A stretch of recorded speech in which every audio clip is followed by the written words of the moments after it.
Boxing truth here. Triple G, Gennady Golovkin, is slowly but surely becoming a superstar in boxing. Just look around. Just look at the media. Look on YouTube. Nobody can stop talking about Gennady Golovkin. Everyone's got something to say about Triple G. He's the man to be talked about in boxing. Triple G's popping right now. Even his haters can't stop talking about him. That's what happens when you're in this high profile of a fight, no matter the difference in weight, whatever. But he was in a significant fight and coming away with the victory. Now he's more bigger than ever. Bigger in the UK now after getting the exposure over there, getting a stoppage win. Of course, there's criticism about his performance, but I was actually impressed with Golovkin's offense in that fight. And I'm not saying defensively he did great. He didn't. I mean, he got hit a lot. He got straight laced with combinations, but offensively, I was impressed that he was able to put hands on Kell Brook as consistently as he did. I'm no CompuBox guy, but from what I saw, Golovkin was consistently popping Kell Brook with the jab, straight punches. I mean, that it seemed like he couldn't miss with the jab.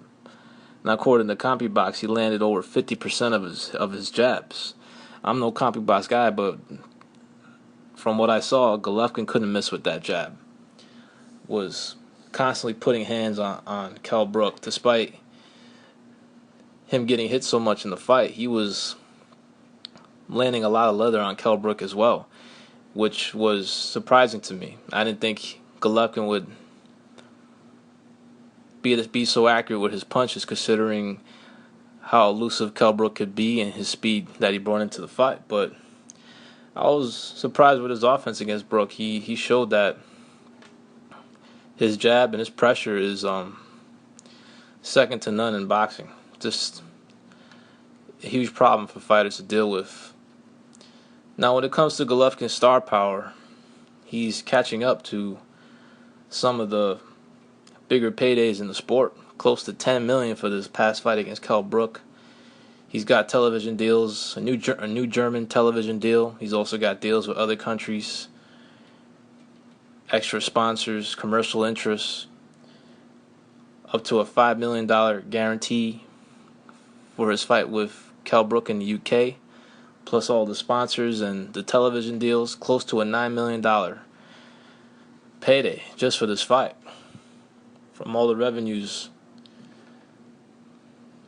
that he got from the fight. And he's slowly but surely becoming a superstar. I mean, all he needs are these type of fights, these type of significant events. And like Tom Loeffler said in an interview following the fight, that Golovkin could have got to this level much quicker if he would have gotten the right opponents since his debut in America on HBO back in, what was it, 2012, 2013? 2012. But that's what a fighter of Golovkin needs. He needs the opponents. He needs the names. He needs the significant events. And his star power will continue to rise. And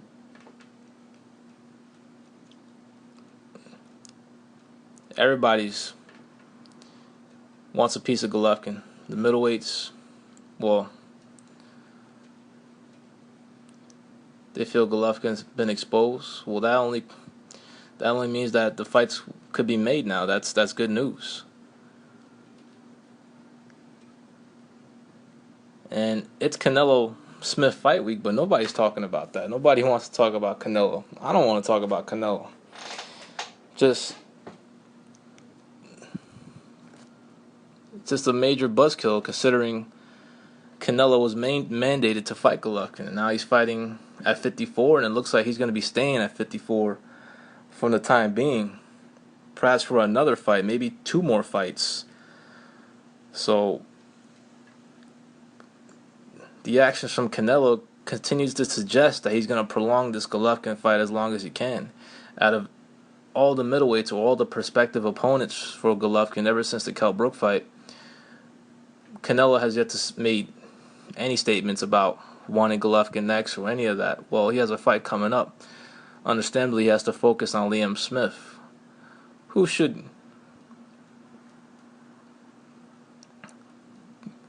give Canelo a solid fight, maybe perhaps test him in some rounds.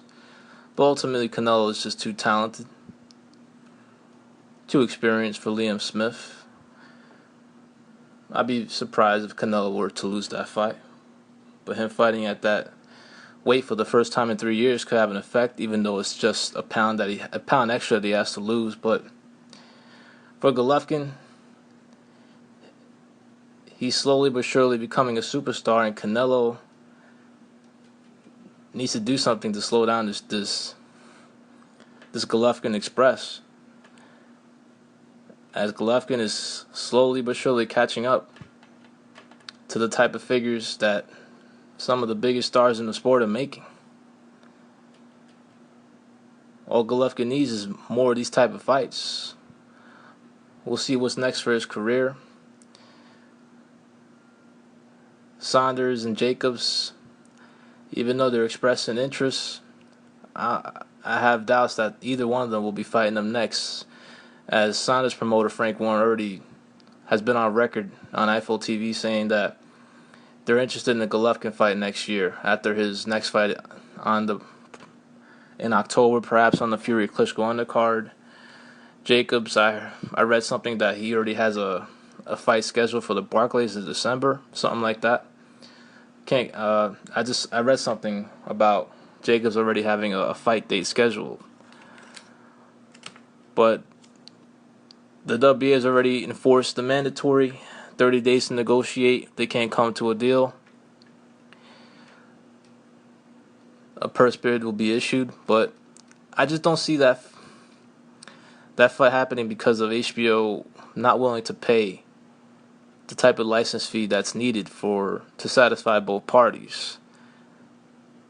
I could see both teams working out a deal where they'll prolong that fight till next year, put it on pay-per-view, so Jacobs could get the type of money he's really looking for when it comes to that type of fight.